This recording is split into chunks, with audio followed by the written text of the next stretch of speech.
Ever wonder how much Leonardo DiCaprio actually made from Titanic or The Wolf of Wall Street? Here's the crazy part. Most people don't realize just how massive his paychecks really are. In fact, there's one movie deal that completely changed his career and made him one of Hollywood's highest paid actors. Leonardo DiCaprio's journey to becoming one of Hollywood's highest paid actors started way back in 1989 when he was just 14 years old. His first credited role was on The New Lassie, where he played Glenn and earned an estimated $2,500. Now here's something most people don't know. This was actually one of the last times the classic Lassie franchise would appear on television, marking both the end of an era and the beginning of Leo's incredible career. The following year brought 3 small TV appearances that would net him less than what most people spend on groceries in a week. First, he appeared on the Mickey Mouse Club as Alex for about $1,000, then had a tiny role as Kid Fighting Scout on The Outsiders for just $500. But it was his appearance as young Mason Capwell on Santa Barbara that earned him his first confirmed paycheck, $572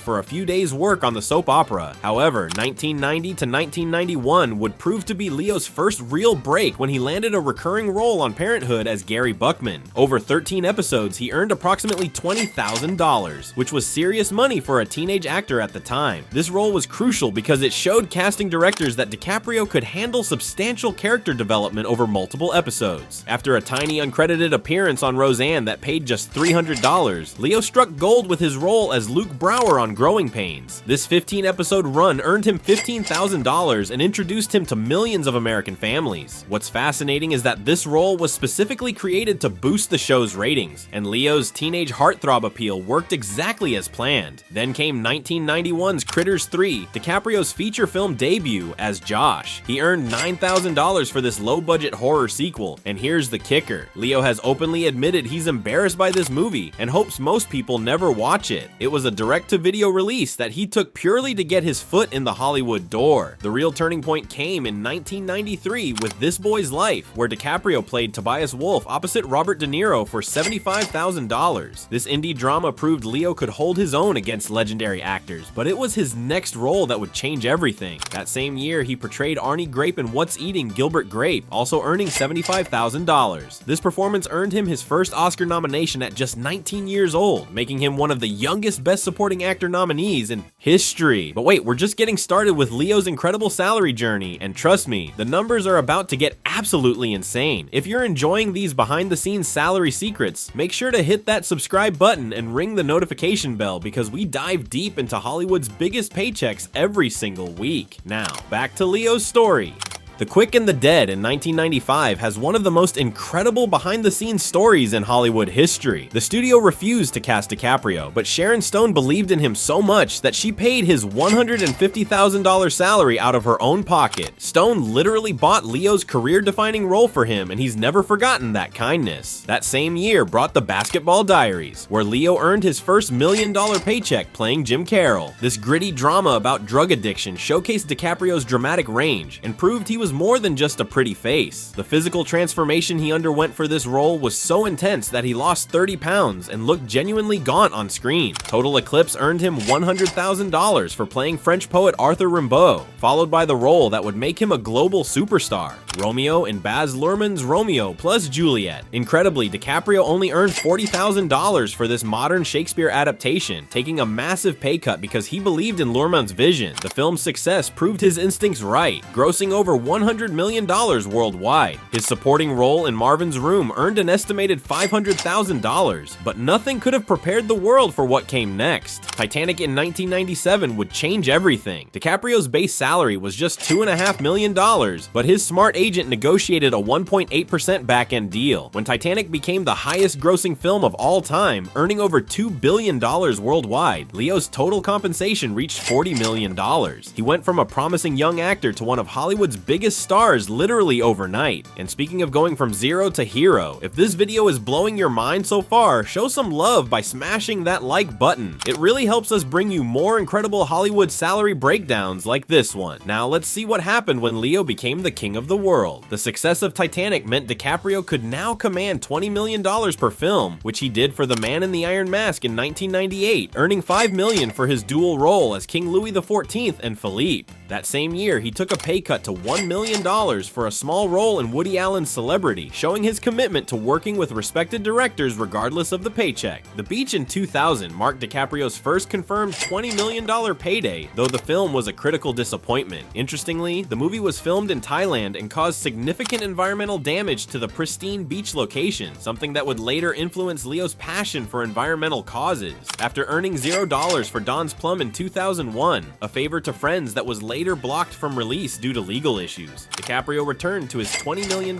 quote for Catch Me If You Can. 2002. Working with Steven Spielberg, he portrayed real-life con artist Frank Abagnale Jr., and the actual Frank Abagnale served as a consultant on the film. His first collaboration with Martin Scorsese, Gangs of New York, saw Leo take a pay cut to $10 million. This marked the beginning of one of cinema's most successful actor-director partnerships, with Scorsese becoming something of a father figure to DiCaprio. The film's 3-hour runtime and intense period detail made it one of the most ambitious projects of Leo's career. The Aviator in 2004 brought his salary back to $20 million, and his portrayal of Howard Hughes earned him a Golden Globe. DiCaprio actually learned to fly vintage aircraft for this role, showing his dedication to authenticity. His next Scorsese collaboration, The Departed in 2006, also paid $20 million, and finally won Scorsese his long overdue Oscar for Best Director. Blood Diamond that same year earned another $20 million, with Leo mastering a South African accent so convincingly that many viewers thought he was actually from the region. His environmental documentary The 11th Hour in 2007 paid nothing, but DiCaprio served as narrator and producer, demonstrating his growing commitment to climate change awareness. Body of Lies and Revolutionary Road in 2008 each brought $20 million paychecks, with Revolutionary Road reuniting him with Titanic co-star Kate Winslet. The film was actually directed by Winslet's then husband Sam Mendes, creating some interesting dynamics on set. Shutter Island in 2010 continued his $20 million streak with Scorsese, and he also narrated the IMAX documentary Hubble that same year for an estimated $100,000. But it was Inception that same year that would become another career-defining moment. Christopher Nolan convinced DiCaprio to take a massive pay cut up front in exchange for first dollar gross points, resulting in a total compensation of $59 million when the film became a global phenomenon. This success allowed Leo to be more selective with his projects. J. Edgar in 2011 saw him take just $2 million to work with Clint Eastwood, a 90% pay cut that showed his respect for the legendary director. Django Unchained in 2012 paid only $1 million, but working with Quentin Tarantino was worth the reduced salary. Fun fact, Leo actually cut his hand during the dinner scene, but kept acting, and Tarantino kept the take in the final film. Before we reveal Leo's final career total, I want to ask you something. Which of these salary facts has shocked you the most so far? Drop your thoughts in the comments below, and if you want to see us break down another A-lister's career earnings, let us know who you'd like to see next. Alright, let's finish this incredible journey. The Great Gatsby in 2013 returned him to his $20 million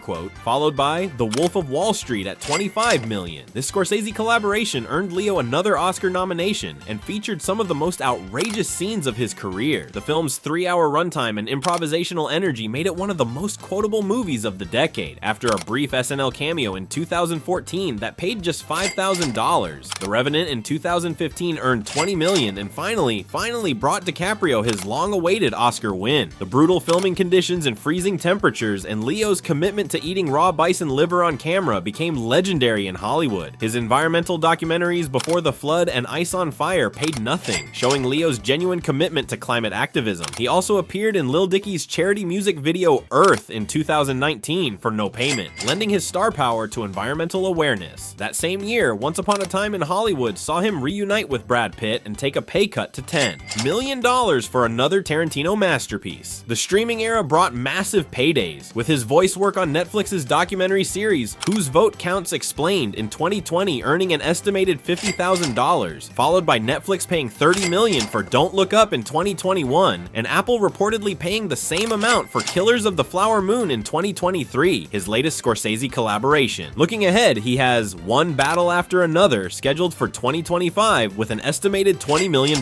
paycheck. When you add up every single confirmed salary and reasonable estimate from 1989 to 2025, Leonardo DiCaprio's total career earnings reach an absolutely staggering $353,250,000. That's over $250 million from acting alone, not including endorsements or investments. From a $2,500 TV appearance to $30 million multi-million-dollar streaming deals, Leo's journey represents one of the most successful financial careers in entertainment history. Not bad for a kid who started out on the new Lassie.